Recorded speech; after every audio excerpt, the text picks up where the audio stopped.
Very good evening to all of you. सभी का warm welcome है वाईडी योर इंग्लिश ट्यूटर पे। मेरा नाम है अमन बहल।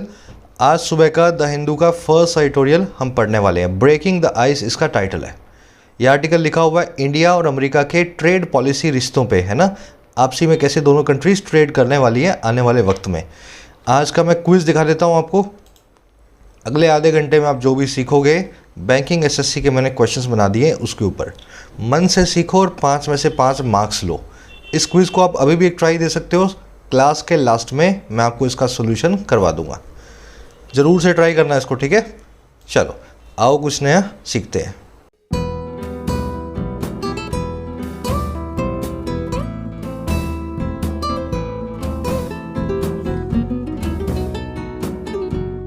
कह रहा है ब्रेकिंग द आइस। आइस मतलब बर्फ़, ब्रेक मतलब तोड़ना। बर्फ़ को हमें तोड़ना है। अब ये क्या बात हुई भाई, बर्फ़ को तोड़ना है। देखो आइस पे बनती हैं 4 इडियम्स। अगर आप कहानी समझ लोगे तो चारों आपके दिमाग में बैठ जाएगी। पहले समझो आइस का मतलब भी क्या है इडियम वाली फॉर्म में। देखिए, 2 इंसानों के बीच में आइस कहलाती है उनके बीच की झिझक या उनके बीच की खटास। अगर 2 नए आदमी हैं तो उनके बीच में झिझक होगी। अगर 2 पुराने दोस्त हैं लेकिन आपस में कोई मनमुटाव है तो वो मनमुटाव या खटास उनके बीच की आइस होगी। अगर आप ब्रेक द आइस करते हैं तो आप एक पुराने दोस्त से खटास को मिटाते हैं या किसी नए दोस्त को, किसी आदमी को नया दोस्त बनाते हैं। समझ गए ना। तो ब्रेकिंग द आइस कह के हमें कह रहा है पुराने दोस्त से खटास मिटानी है अमेरिका से। बात हो रही है हम भारत और अमेरिका की ट्रेड पॉलिसीज़ की, आपस की खटास की। अब ये बनने वाली बाकी सारी इडियम्स भी मैं आपको समझा देता हूँ आइस से। जैसे to put something on ice, to cut no ice with someone, to या वॉक या स्केट ऑन थिन आइस। आ जाओ, इडियम्स और फ्रेजेस वाली क्लास में करवा चुका हूँ सारी इडियम्स, वहीं से उठा के आपको करवा रहा हूँ। तो सबसे पहले ये to cut no ice with someone, आप ये तो देख ही चुके हो। Break the ice, break the ice का मतलब क्या है, आपसी खटास को मिटाना, है ना। नए रिश्तों को पैदा करना है, पुराने रिश्तों को मजबूत करना, ब्रेक द आइस। अब एक नई इडियम है to cut no ice with someone. अगर मैं आपके साथ आइस को कट नहीं कर पाया तो आपकी और मेरे बीच की खटास या झिझक को मैं ख़त्म ही नहीं कर पाया। जिस काम के लिए मैं आपको राज़ी कर रहा था उस काम के लिए मैं आपको राज़ी या परसुएड नहीं कर पाया। मैंने आपको समझाया 1-1.5 घंटा कि यार पढ़ाई करनी चाहिए, ये क्या यूट्यूब चलाते हो सारा दिन, वीडियो गेम खेलते हो, गलियों में घूमते हो। मेरे जाते ही आपने फिर से जो है अपनी बाइक निकाली और 4 घंटे बाद घर लौटे। तो इसका मतलब ये है I failed to cut ice with you या I cut no ice with you. The students excuses cut no ice with the teacher. बच्चे के बहाने ने बिल्कुल भी परसुएड नहीं किया, बिल्कुल भी नहीं कन्विंस किया टीचर को। टीचर को पता था वो झूठ ही बोल रहा है। एक और इडियम बनती है टू वॉक या skate on thin ice. Thin मतलब पतला, आइस मतलब बर्फ़। बर्फ़ की पतली चादर पे वॉक करना है, स्केट करना। बहुत बार ऐसा होता है नदी नालों के ऊपर सर्दियों में बर्फ़ जम जाती है बर्फीले इलाकों में, तो वो पतली सी बर्फ़ की एक चादर होती है, झिल्ली होती है। आपको देख के लगता है वो मजबूत है लेकिन आप उस पर वॉक करते हो तो आपको पता लगे आप अंदर चले गए क्योंकि वो बहुत पतली थी, थिन थी। तो ऐसी थिन आइस पे अगर आप वॉक या स्केट कर रहे हैं, you are taking a big risk. तो जीवन में कभी भी बड़ा रिस्क लें, जोखिम लें तो वहाँ पे इस इडियम को यूज़ कर डालें। Drinking and driving is equal to walking on thin ice. Drink और ड्राइव करना बहुत ही बड़ा जोखिम लेने के बराबर है, वॉक ऑन थिन आइस करने के बराबर है। एक लास्ट इडियम बची है to put something on ice. Ice का मतलब होता है फ्रीज़र भी। अपने फ्रिज में आइस होती है ना, फ्रीज़र में अपने कोई चीज़ फ्रीज़र में रखते हैं, क्यों रखते हैं, लंबी चले।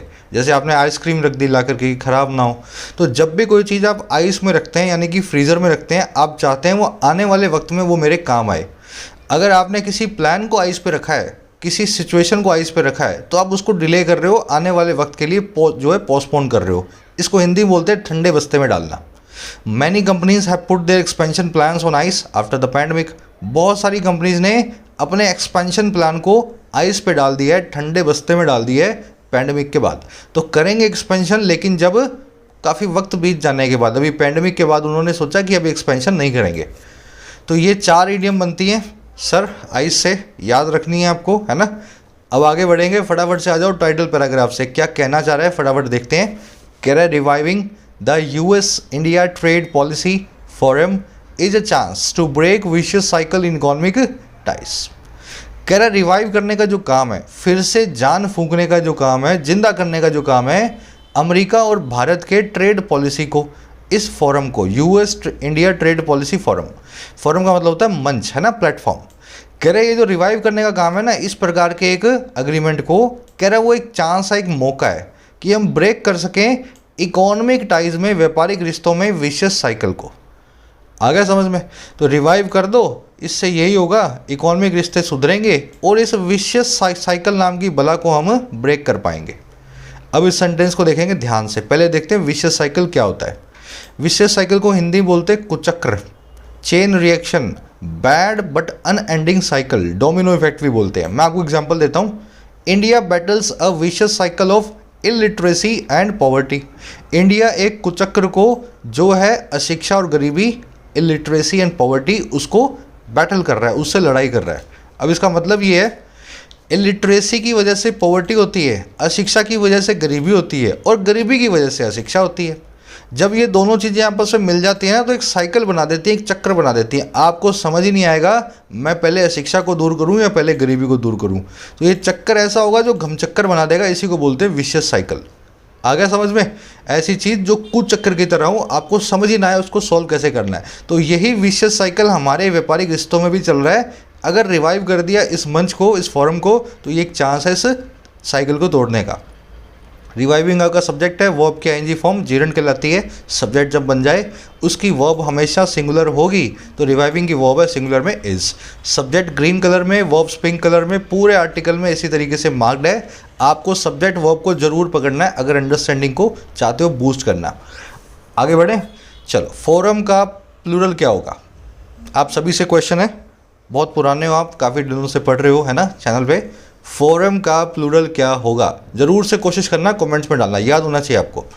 अब एक काम करेंगे, मैं सारी वोकैब दिखा देता हूँ इस आर्टिकल की, पहले ही आपको दिख जाए तो आप स्मूथली इसको पढ़ पाओ। एक लाइक और एक शेयर ज़रूर से देना, है ना, इस सेशन को। उससे पहले ऐड भी करना चाहूँगा, उससे पहले अपनी ऐप को डाउनलोड करें गूगल प्ले स्टोर से, YAT योर इंग्लिश ट्यूटर। इसी वीडियो के नीचे फर्स्ट कमेंट में इसका लिंक भी डाल रहा हूँ, पिन कमेंट में। ऐप का फ़ायदा ये है कि आपको मिलेंगे यहाँ पे क्वालिटी कोर्सेज अफोर्डेबल प्राइसेस में, जैसे बेसिक से एडवांस्ड इंग्लिश राइटिंग का। हर कोर्स को मैं खुद डिज़ाइन करता हूँ, वीडियो मैं खुद ही बनाता हूँ। जैसे इस कोर्स में आपको सिखा रहा हूँ बिल्कुल बेसिक से एडवांस लेवल तक राइटिंग कैसे करनी है, ग्रामर इंक्लूडेड है, किसी भी एग्जाम के लिए कैसे लिख सकते हो, आपको यहाँ पे सिखाया जा रहा है।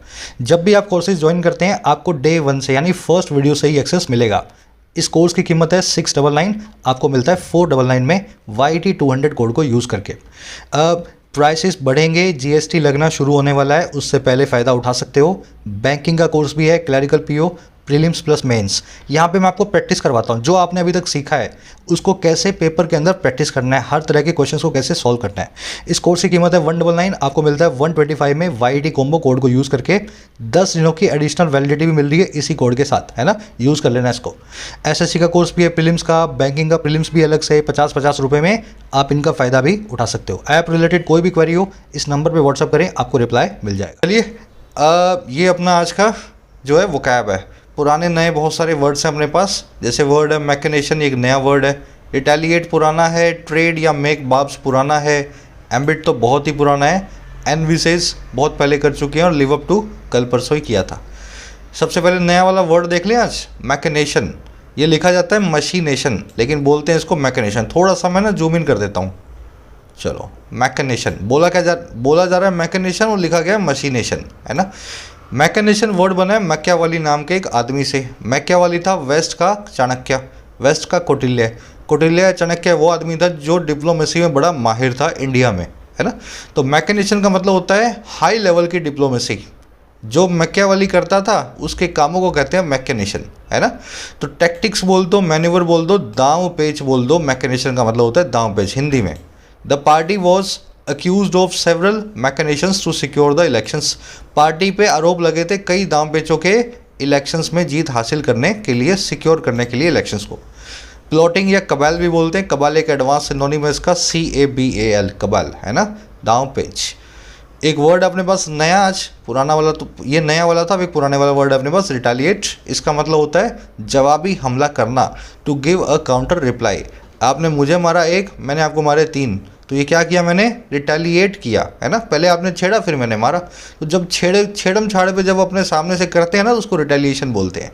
The government retaliated by throwing the violent protesters into prison. Government ने जवाबी हमला किया वायलेंट प्रोटेस्टर्स को, हिंसक प्रोटेस्टर्स को प्रिजन में थ्रो करके। तो पहले इन्होंने हिंसा की, फिर सरकार ने जवाबी हमला ऐसा किया कि इनको सबको उठा के जेल में डाल दिया। इसको स्ट्राइक बैक भी बोलते हैं, रिटेलिएशन इसका नाउन फॉर्म है, ये रिटेलिएट वर्ब थी, रिटेलिएटरी इसकी एडजेक्टिव फॉर्म है जिसको आर्टिकल में आज आप देखोगे। एक और वर्ड है अपने पास पुराना, टू मेक या ट्रेड बाब्स। ट्रेड या मेक का मतलब होता है बनाना किसी चीज़ को या आदान प्रदान करना, है ना, ट्रांसफ़र करना। बाब्स का मतलब होता है कटाक्ष, पॉइंटेड कमेंट्स, जो एक सरकास्टिक कमेंट्स होते हैं।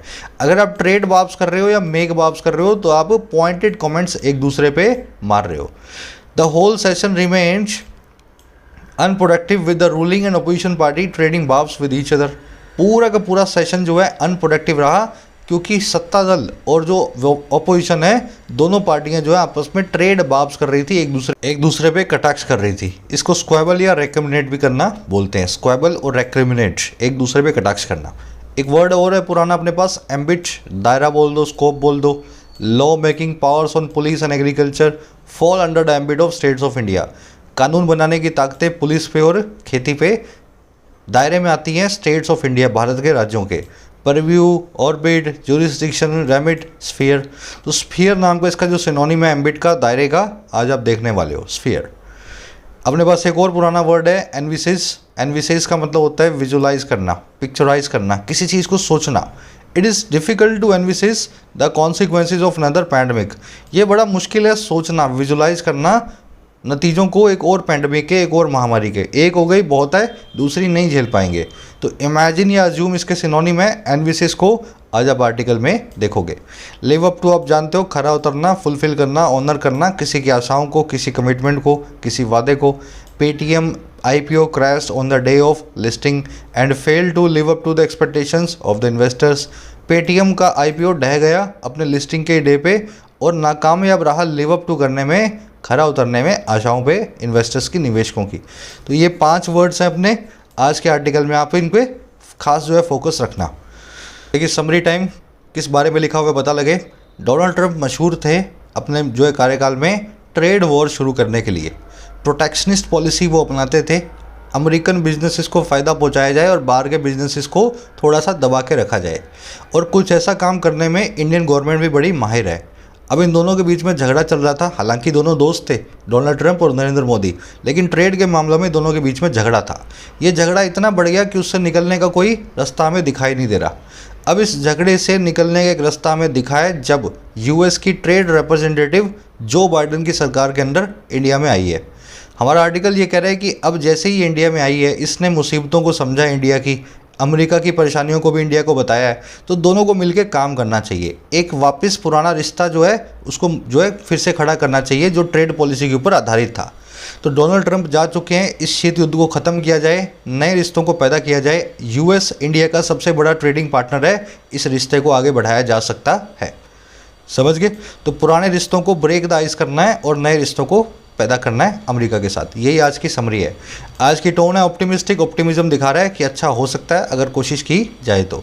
अब देखेंगे डिटेल में क्या लिखा हुआ है इस आर्टिकल में। और चलिए, कह रहा है on her maiden visit to Asia US trade representative Katherine Tai held bilateral meeting with commerce and industry minister Piyush Goyal and relaunch the US India trade policy forum या TPF। कह रहा है अपनी पहली और आखिरी, मेडन का मतलब होता है ओनली, सोलो, आज तक की पहली है ना, आज तक इसने पहले इस काम को किया ही नहीं है। अपनी पहली विजिट में एशिया के लिए, मेडन विजिट में, US ट्रेड रिप्रेजेंटेटिव, वहाँ के ट्रेड लॉबी है ये, उनकी जो रिप्रेजेंटेटिव है कैथरीन ताई, कह रहा है इन्होंने रखी थी, हेल्ड की थी बहुत सारी बायलैटरल मीटिंग, दो तरफा मीटिंग, और किसके साथ? कॉमर्स और इंडस्ट्री मिनिस्टर पीयूष गोयल के साथ में।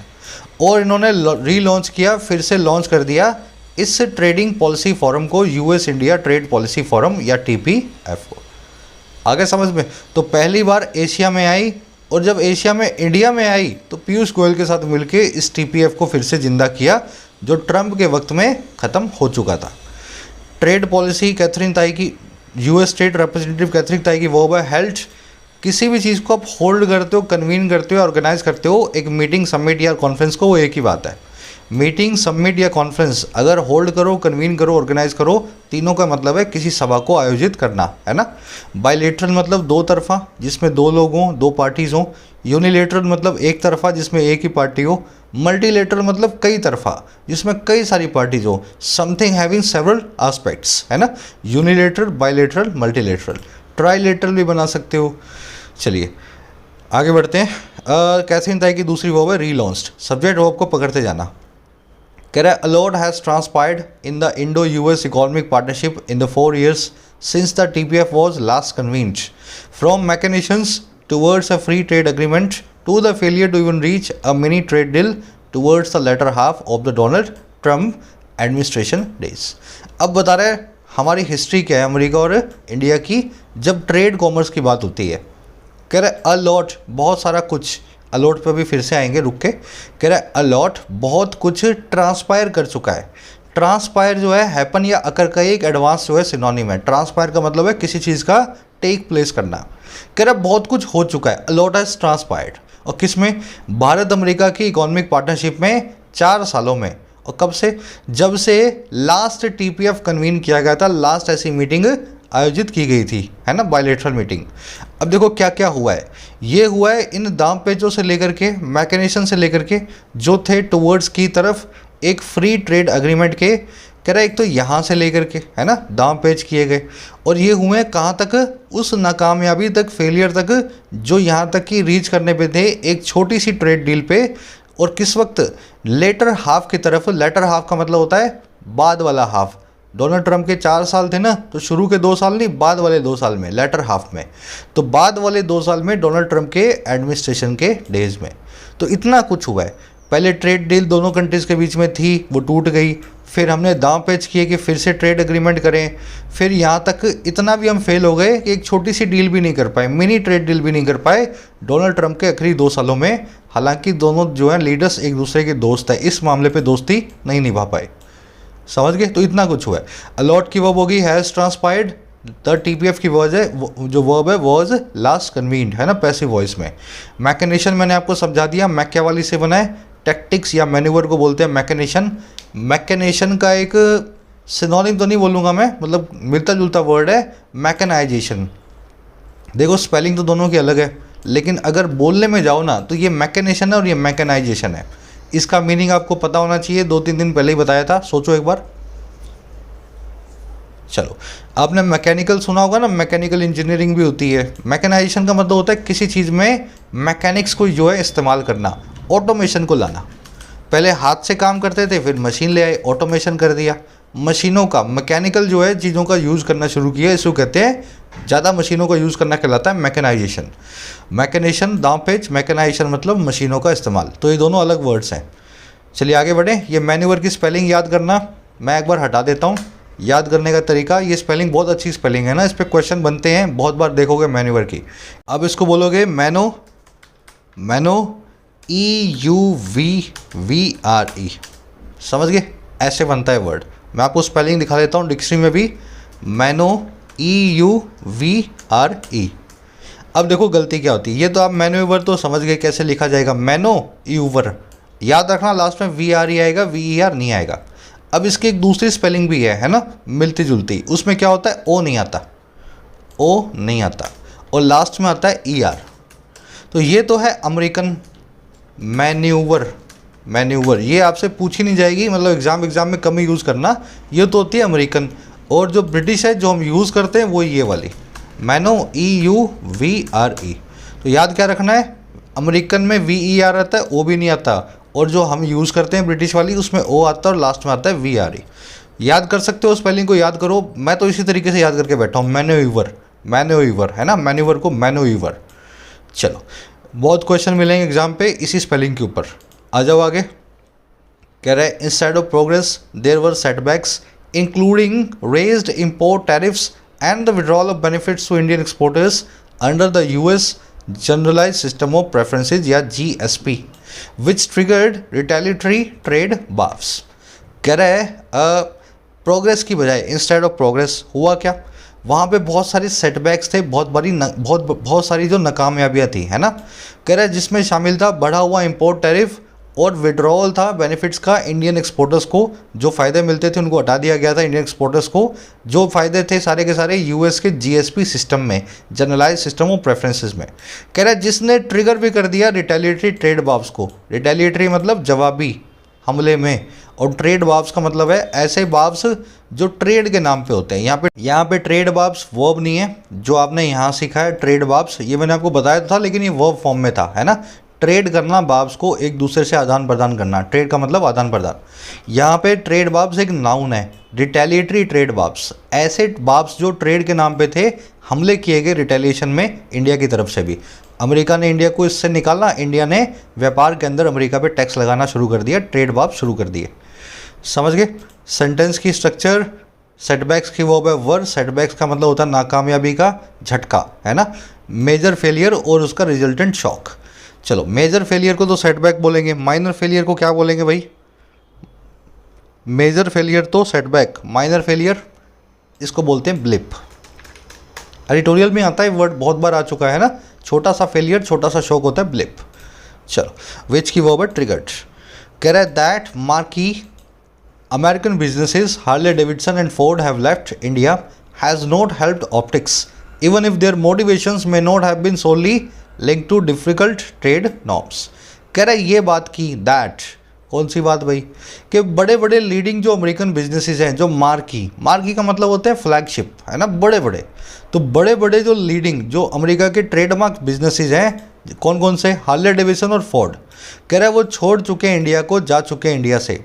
कह रहा है ये जो बात है ना, ये बात दैट इसने हेल्प नहीं किया है ऑप्टिक्स को। ऑप्टिक्स का मतलब होता है परसेप्शन को इन्फ्लुएंस करने वाला, शो ऑफ, दिखावा करने वाला। ऑप्टिक्स का मतलब होता है लोगों की जिससे परसेप्शन बने, है ना, ऐसी एक चीज़।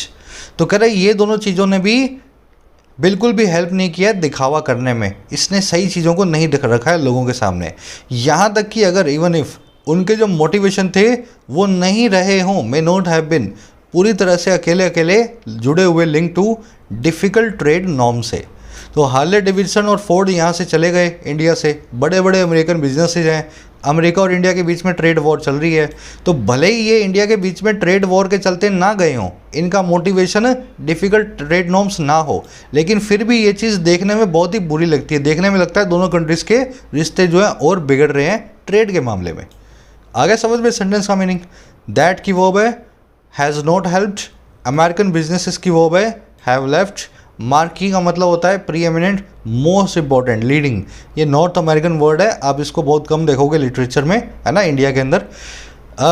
मोटिवेशंस की वर्ब है may not have been linked to. Optics का मैंने आपको बता दिया मतलब शो ऑफ, इस तरह का जिससे लोगों का परसेप्शन बदले, इस तरह का शो ऑफ कहलाता है ऑप्टिक्स। चलो आगे बढ़े। कह रहा with the Joe Biden administration shutting the door on new trade pacts and being called to restoring the GSP status, India must be ruining the hard stances that scuttled the chances of sealing a deal in the Trump era। कह रहे इस चीज़ के साथ ही, अच्छा किस चीज़ के? जो Biden के एडमिनिस्ट्रेशन के शट कर देने के साथ ही दरवाजे को, शट द डोर का मतलब है दरवाज़ा बंद कर देना, और किस पे? नए ट्रेड पैक्ट्स पे, नई व्यापारिक संधियों पे, और जो बाइडन के ही हो जाने के कोल्ड मतलब ठंडा, और किस चीज़ को लेके? बहाल करने को लेके, रिस्टोर करने को लेके इस जीएसपी के स्टेटस को। जीएसपी देख चुके हो ना, जनरलाइज सिस्टम ऑफ प्रेफरेंसेस। इसमें इंडिया एक बहुत ही प्रेफर्ड पार्टनर था अमेरिका का इस सिस्टम के अंदर, पर इंडिया को इस सिस्टम से बाहर निकाला गया है। तो करें इन दोनों चीज़ों के साथ ही जो बाइडन कहता है कि मैं ना तो नया ट्रेड पैक्ट करूँगा और ना इंडिया को जीएसपी स्टेटस में लेकर के आऊँगा, बिल्कुल ठंडा है इस मामले में। करें इसके साथ ही इंडिया ज़रूरी रू कर रहा होगा, पछता रहा होगा, रिमोर्स कर रहा होगा उन हार्ड स्टैंसेस को लेके, उन कड़ी पोजीशंस को लेके जिन्होंने जानबूझ के स्कटल कर दिया, डुबो दिया उन सभी चांसेस को, उन सभी मौक़ों को जो सील और डील करने का था, एक जो है डील को पूरा करने का था ट्रंप की एरा में। तो मोदी जी को कई चांस मिले कि ट्रंप जा रहा है, जाते जाते एक डील कर लो उसके साथ, लेकिन इन्होंने अपने हार्ड स्टांसेस नहीं छोड़े, अमेरिका के प्रोडक्ट्स पे टैक्स लगाना बंद नहीं किया आखिरी मौके तक।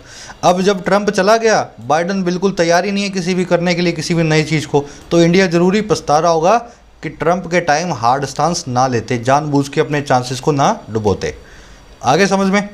चलो इंडिया की वर्ब है मस्ट बी रूइंग। रूइंग का मतलब होता है, रू एक वर्ब है, इसका मतलब होता है सॉरी फील करना, रिमोर्स फील करना, किसी चीज़ के लिए पछताना। हार्ड चांसेस मतलब कड़ी पोजीशंस, दैट की वर्ब है स्कटल्ड, हार्ड चांसेस के लिए आया दैट नाम का रिलेटिव प्रोनाउन। स्कटल का मतलब होता है किसी चीज़ को जानबूझ के बर्बाद करना, ऐसे नहीं करना, रूइन नहीं करना, जानबूझ के रूइन करना या अंडरमाइन करना deliberately. Seal a deal, strike a deal, secure a deal, reach a deal, सबका मीनिंग होता है एक डील पे खरा जो है पूरी करना, एक डील को किसी के साथ एक डील करना। अब ये चीज़ें मैं आपको बता रहा हूँ ना, क्लोज टेस्ट में काम आती हैं ये। कभी स्ट्राइक का डील आ जाता है, फिर आप पूछते हो सर ये स्ट्राइक कैसे आ गया यहाँ पे। अब बता रहा हूँ ना आपको, जब किसी से डील की जाती है तो सील अ डील बोल दो, सिक्योर डील बोल दो, रीच अ डील बोल दो, स्ट्राइक अ डील बोल दो। यही चीज़ें आपको क्लोज टेस्ट में रीडिंग के वक्त काम आती हैं। आगे बढ़ते हैं। कोल्ड टू के बाद में भी वर्ब की आईएनजी फॉर्म आएगी।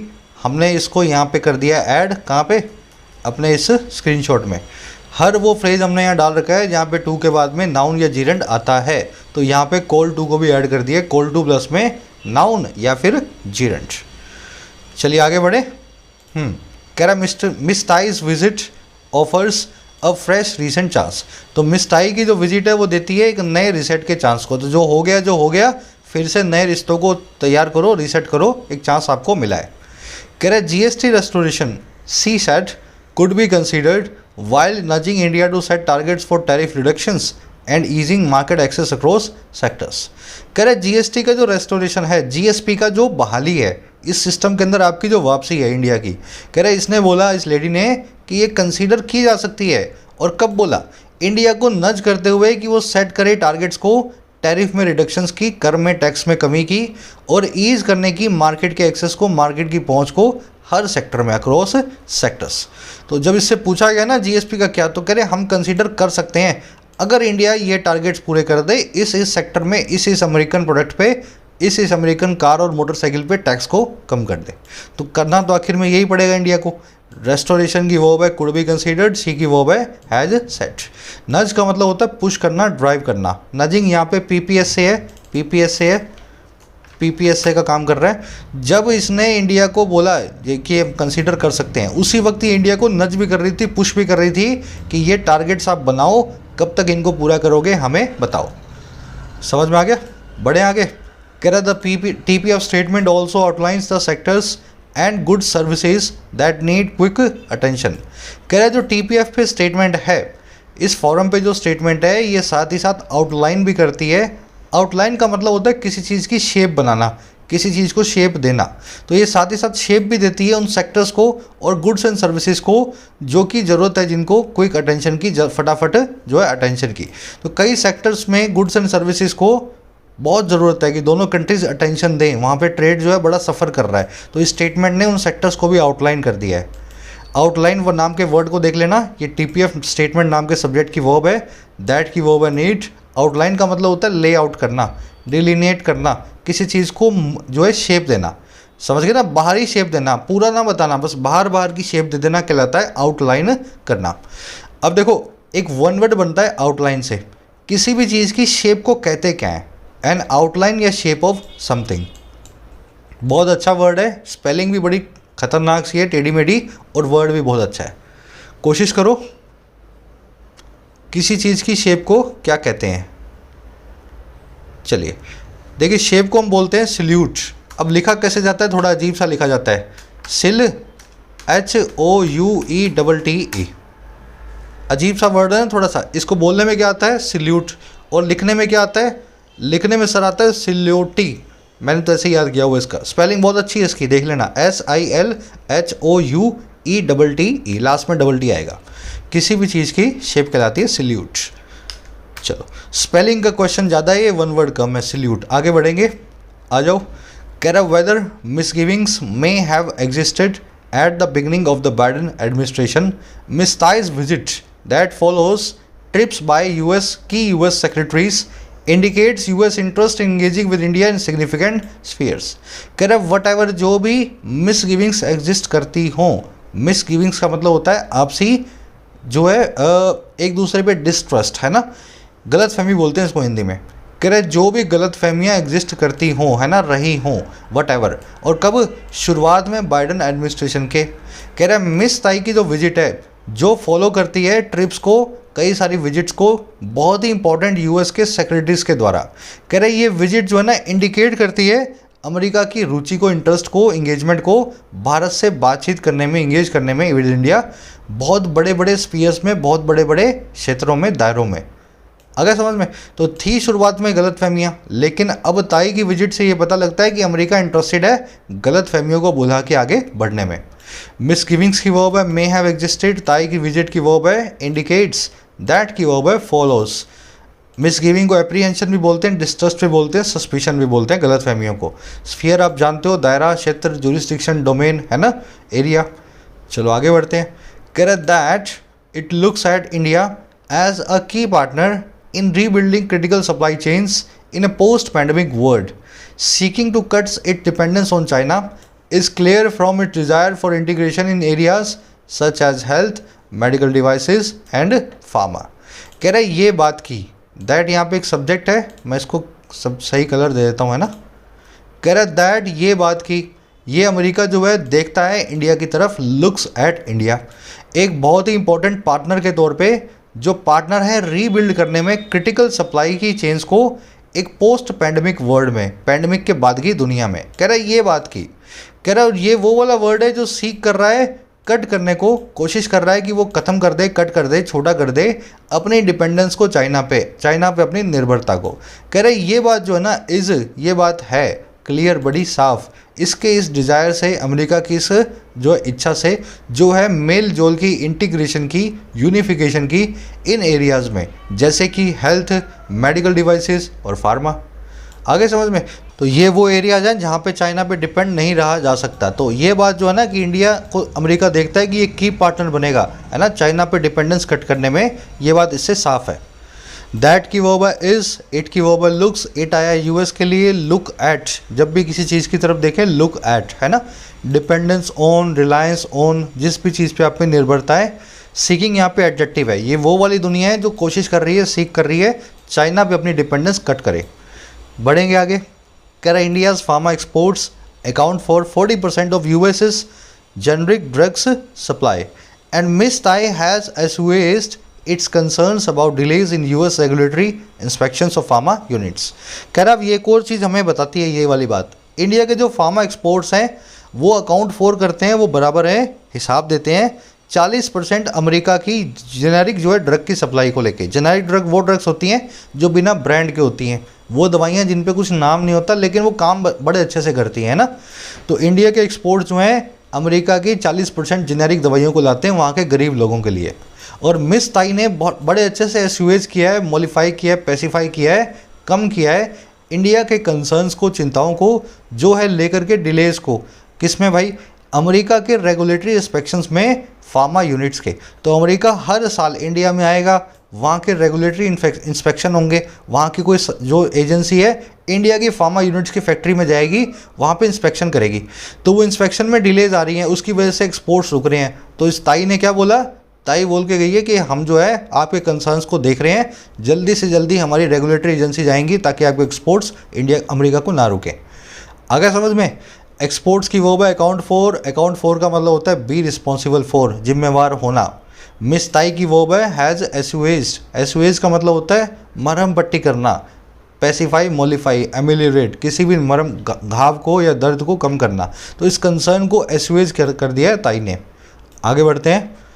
कह रहा है her plain speaking and the US Indo trade never lives up to its potential and references to India's unpredictable regulatory shifts, tariffs and non-tariff barriers as her priorities suggest, these talks have begun from a place more grounded in realism।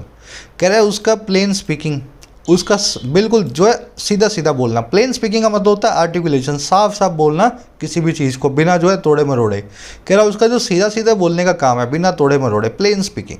That वो ये कि America और India का जो trade है कभी भी खरा नहीं उतरता है, लिव अप टू नहीं करता है अपनी पोटेंशियल को, अपनी ताकत को। और जो रेफरेंसेस हैं और किसकी तरफ, इंडिया के अनप्रेडिक्टेबल रेगुलेटरी शिफ्ट की तरफ। इंडिया का ऐसा रेगुलेटरी शिफ्ट, रेगुलेशन में, पॉलिसी में ऐसा बदलाव जो अनप्रडिक्टेबल है। कभी भी इंडिया नया टैक्स निकाल लेगा और कहेगा कि सारी अमेरिकन कंपनियों को लगेगा आज से। और टैरिफ और नॉन टैरिफ बैरियर्स भी हैं, है ना, इस तरह के बैरियर्स भी इंडिया लगाता है जो टैक्स या बिना टैक्स के भी होते हैं। कह रहा है एज हर प्रायोरिटीज़, इसके रेफरेंसेज अपनी प्रायोरिटी के तौर पे। कह रहा है ये दोनों ही चीज़ें सजेस्ट करती हैं, क्या चीज़ भाई, कि ये जो बातचीत है ना वो शुरू हुई है एक ऐसे प्लेस से, एक ऐसी जगह से जो ज़्यादा आधारित है, ग्राउंडेड है रियलिज्म में, हकीकत पे। आया समझ में? तो इन्होंने साफ साफ बोला और सही सही चीज़ों की तरफ इशारा किया और बिना डरे किया, बिना तोड़े मरोड़े किया। तो इसका मतलब ये है सीरियस होकर के बातचीत हो रही है। ये बातचीत सिर्फ दिखाने के लिए नहीं है, ये बातचीत वास्तव में काम करेगी लंबे वक्त में। प्लेन स्पीकिंग और रेफरेंसेस दोनों की वर्ब है सजेस्ट। अब यहाँ पे एस इसने लगा दिया, टेक्निकली नहीं आना चाहिए।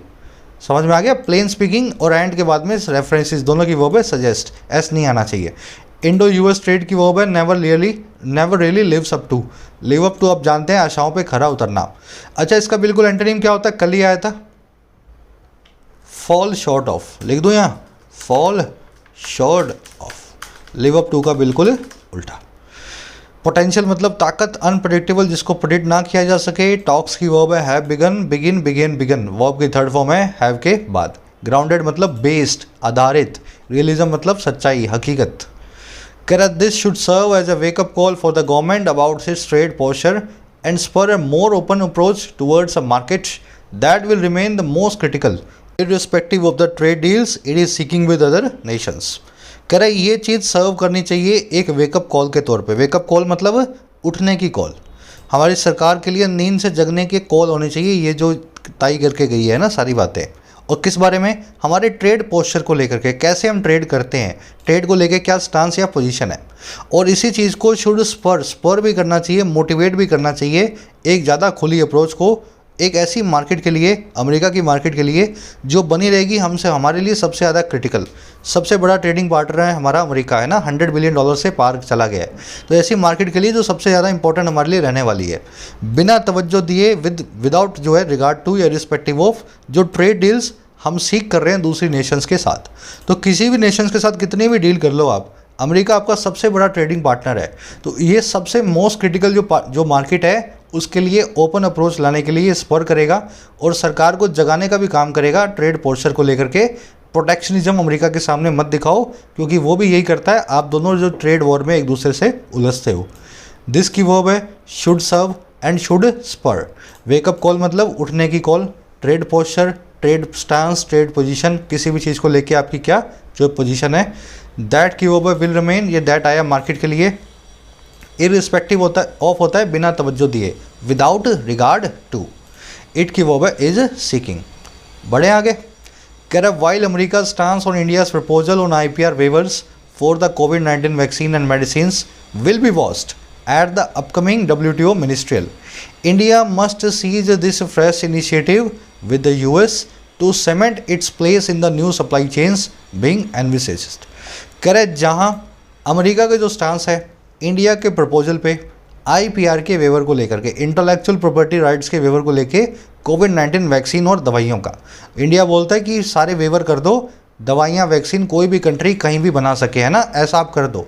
कह रहे जहाँ पे अमेरिका का जो स्टांस है, जो पोजीशन है, वो वॉच किया जाएगा आने वाली अपकमिंग WTO की मिनिस्ट्रियल मीटिंग में। वहाँ पे देखेंगे अमेरिका कितना सपोर्ट करता है इंडिया को, ये आने वाले वक्त की बात है। कह रहा वहीं पे इंडिया को सीज कर लेना चाहिए, अपनी मुट्ठी में ले लेना चाहिए इस नए पहल को, फ्रेश इनिशिएटिव को, अमेरिका के साथ पक्का करने का, अपनी जगह को सीमेंट करने का, इसके प्लेस को नई सप्लाई चेन्स में, जिनको विजुलाइज किया जा रहा है, एनविसेज किया जा रहा है, जिनको इमेजिन किया जा रहा है। तो वो देखा जाएगा जब होगा, अमेरिका का क्या स्टांस होता है, क्या पोजीशन होती है, सपोर्ट में या कि अपोज में। लेकिन अभी जो चल रहा है उसमें अमेरिका को, इंडिया को मौका नहीं गंवाना चाहिए, सीज करना चाहिए इस इनिशिएटिव को, ताकि नई सप्लाई चेन में चाइना को रिप्लेस करने की जो भी एनविसीज हो रही है वहाँ पे अपना स्थान, अपना प्लेस सीमेंट कर पाएँ। समझ गए? स्टांस की वर्ब है will be watched, passive voice में, फ्यूचर इंडेफिनिट टेंस में। इंडिया की वर्ब है मस्ट सीज। सीज का मतलब होता है मुट्ठी में लेना और बेनिफिट ले लेना किसी चीज़ का, जकड़ लेना, है ना, और पूरा फ़ायदा उठाना, किसी भी चीज़ को अवॉइड करना, मिस करने के लिए। समझ गया? मतलब अवॉइड करना कि आप उसको मिस ना करें। इनिशिएटिव मतलब पहल, सीमेंट का मतलब पक्का करना, अश्योर करना, फिक्स करना। बीइंग एनविसेस्ड मतलब वो चेंज जिनको इमेजिन या एनविसेज किया जा रहा है ना, जिनको विजुलाइज किया जा रहा है। चेंज के लिए पैसिव इन्फिनेटिव है।